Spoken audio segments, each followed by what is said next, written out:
rescata un poco lo que decía Rodberry, como todos estos antecesores sobre cómo se definía el campesinado, y es precisamente pues que producen para su subsistencia, que se basan en una economía familiar, que producen unos excedentes, y que esos excedentes son adueñados por no campesinos. ¿Qué pasa con estos excedentes? Y es algo que Wolf, digamos, nos va a poner muy... como que ahí empezamos a ver como que el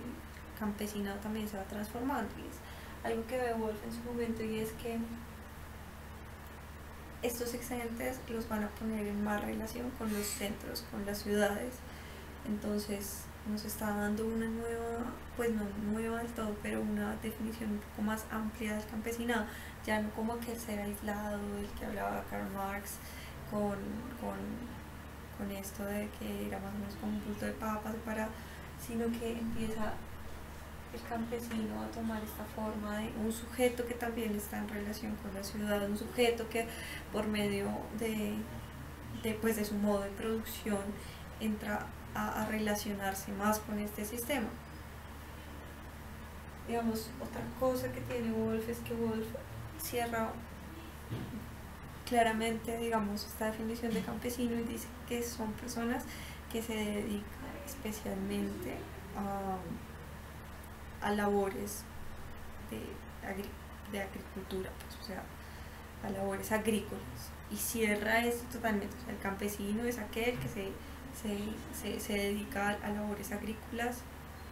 y ya. Entonces, digamos, haciendo un recuento un poco eso, Kautsky poniéndose a la visión también de, bueno, el campesinado no tiene que evolucionar, sino que se tiene que ver la transformación del campesinado a partir de su relación con el sistema capitalista. Rodberry también examinando un poco esto, pero profundizando en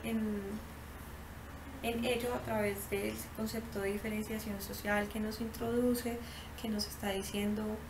hey, sí, los campesinos si no están produciendo para la acumulación de capital, están produciendo más en base a una economía familiar, en busca de la subsistencia. Y ok, sí, pero digamos que Rodberry con la diferenciación social nos está diciendo más. Vea cómo se está incorporando el campesinado, como a través de esta diferenciación social, en la que intervienen muchos factores materiales, que recordemos que en y es algo que quiero que tengamos claro alrededor de todas las sesiones que siguen, y es que se tiene que reconocer la materialidad del medio ambiente en todo esto. Es algo que vamos a ver luego, pero digamos que un ejemplo para entender esto de la diferenciación en Rodberry es que, digamos, qué pasa si un campesino de un momento a otro pierde toda su producción porque, qué sé yo, llega una avalancha o se inunda su cosecha. Entonces, como no tiene los medios suficientes para asumir ese riesgo y empieza después a tener que vender su mano de obra, pues empieza a tener una relación más estrecha con el sistema. En Wolf también vemos esto, como todo este tema de los excedentes, cómo empiezan, digamos, a incorporarse, ya digamos que los tienen que entregar su mano de obra, su tierra, ya no están produciendo para subsistencia, realmente. Ahora pasemos, tras haber visto esto, espero que haya quedado claro, vamos a ver ya Chartigy. Chartigy escribe en el 2008, ya siglo XXI, una cuestión totalmente diferente a lo que habíamos visto pues no totalmente diferente, porque obviamente también se para sobre las bases de Kautsky, Rodberry, Wolf, poniendo un poco de todo esto, pero también es un contexto totalmente diferente, un contexto en el que el campesinado pues ya se ha incorporado, vemos que todavía no desaparece, toda esta teoría de la evolución de Marx, pues como que no es una idea que queda como muy pues sobre el aire. Y empezamos a ver con Chartigy que a él también le interesa precisamente ver esto que estaba diciendo Rodberry, es Rosberg y bueno, todos los Kautsky, Rosberg y Wolf, y es que el campesinado no desaparece, no evoluciona, sino que precisamente estos sistemas capitalistas de una u otra manera también están permitiendo la subsistencia del campesinado, pero están imprimiendo transformaciones en sus maneras de vida, en sus lógicas, y están produciendo como transformaciones en la misma categoría. Es algo bien importante, que el campesinado no lo podemos entender como algo súper rígido, entonces no siempre van a estar pues ceñidos por una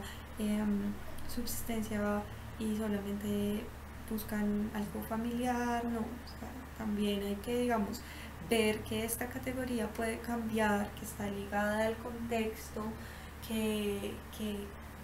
tenemos que ser flexibles, ¿no? Y recordemos que en la antropología, digamos, sí, las categorías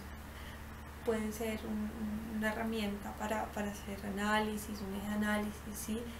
pero también tenemos que ser muy flexibles al momento de categorizar y de concebir todas estas categorías. El campesinado de Chartier se ve como no tienen, digamos, todavía un interés corporativo, es decir, no tienen un interés en acumulación de capital para un fin corporativo. Entonces hace algo súper chévere y es, miremoslo, capital corporativo, acumulación del capital corporativo y acumulación del capital no corporativo. ¿Qué quiere decir? Acumulación del capital corporativo con fines de empresa, con fines para volver a invertir una y otra vez y aumentar cada vez más las ganancias y acumular cada vez más capital. Acumulación de capital no corporativos que hacen los campesinos, ¿sí? Están produciendo un excedente, aparte de su subsistencia, están obviamente más en contacto con el modo de producción capitalista, ha producido transformaciones, pero sin embargo no tienen como esta ambición de estar invirtiendo cada vez más para tecnificarse, para hacerse competitivos, no. Sí están produciendo, sí ha habido cambios en el campesinado y eso no se niega, pero sus fines no son corporativos. Sus fines,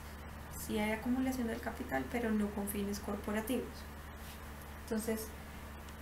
Chartier examina esto, digamos, como el campesinado sí está ahí, pero el campesinado ahora también está en transformación porque por la aparición del Estado como el que tiene que resolver los temas de pobreza. ¿Qué pasa con esta imagen de Estado? Que es algo súper interesante, y es que como el Estado ahora es el que tiene que resolver la pobreza, entonces, digamos, llega a todos estos lugares rurales y empieza a incorporar una serie de sistemas, de instituciones, y el Estado digamos, la educación, la salud, y empieza a meterse pues en la cotidianidad de los campesinos. Entonces, un Estado benefactor en el sentido de que está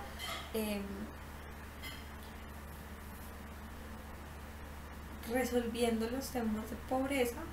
pero también esto ocasiona transformaciones en el campesinado, y es súper importante porque ahora el campesinado va a estar más en contacto con la ciudad, ahora va a tener nuevas alternativas, ahora va a tener, digamos que, más como toda esta relación. Entonces ya no es como la ciudad, el campesinado por allá, no, sino es una relación que se está dando en el mundo agrario, y también se empiezan a dar, digamos, todo este tema de pluriactividad en el campo. Los campesinos no solamente están pues ahí como sujetos, no, o sea, como la imagen del campesinado ahí pues que solamente está produciendo y ya, sino que empieza, digamos, a haber otras lógicas dentro del campesinado, empiezan a haber otras relaciones porque entra el Estado ahí a ser parte, digamos, de este juego. Entonces, digamos que esto que nos está ofreciendo Chartier, ya introducir al Estado en la vida cotidiana de los campesinos, afecta claramente toda esta teoría precedente que se ha hecho sobre los campesinos, Es decir, ahora el campesinado está en transformaciones a partir de la entrada del Estado. ¿Por qué? Porque ahora accede a educación, porque ahora accede a servicios, porque ahora tiene que pagar impuestos y la relación con el Estado va a ser diferente.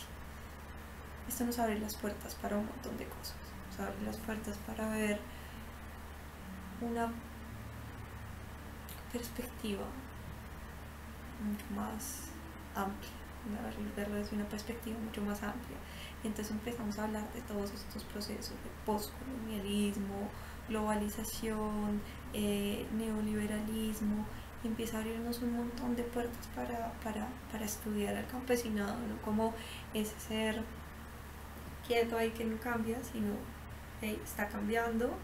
y está cambiando por ciertas lógicas, está cambiando por ciertas lógicas globales que se dan para entender eso local. Es decir,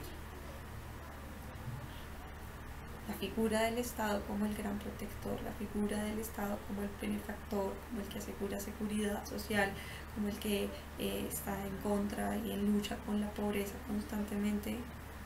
introduce pues otra noción, otras lógicas en la vida cotidiana de las personas. Entonces digamos que los campesinos empiezan a hacerse más partícipes pues en su contexto. ¿Qué pasa con esto? Es algo bien interesante que examinaremos en la próxima sesión, y es que ya empezamos a hablar de todas estas nociones de desarrollo. Obviamente no es diferente como el campesinado se ve en países postcolonialistas, como Chatterjee precisamente hace sus estudios en países postcolonialistas como la India, y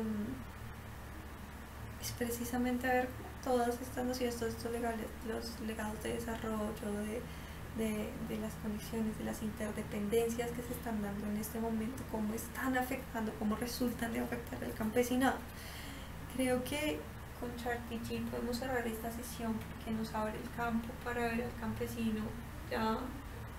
como una imagen muy alejada del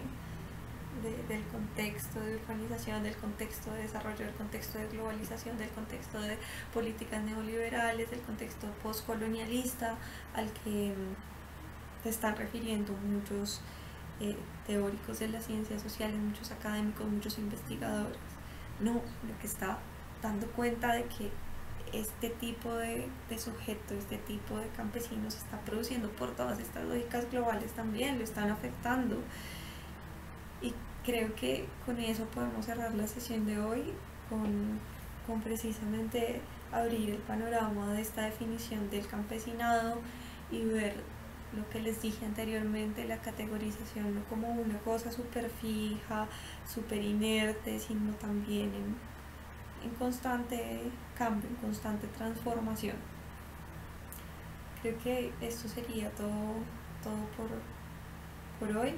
En la próxima clase veremos precisamente todas estas nociones de primer, tercer mundo, la noción del desarrollo y cómo esto ha perjudicado precisamente en el mundo rural, siguiéndonos mucho a la lógica de esta definición de Chatterjee, sin olvidar las anteriores que son supremamente importantes, porque estos señores le dieron bases a Chatterjee precisamente para definir ese campesinado y para ver su relación con el capitalismo. Muchas gracias, creo que es todo.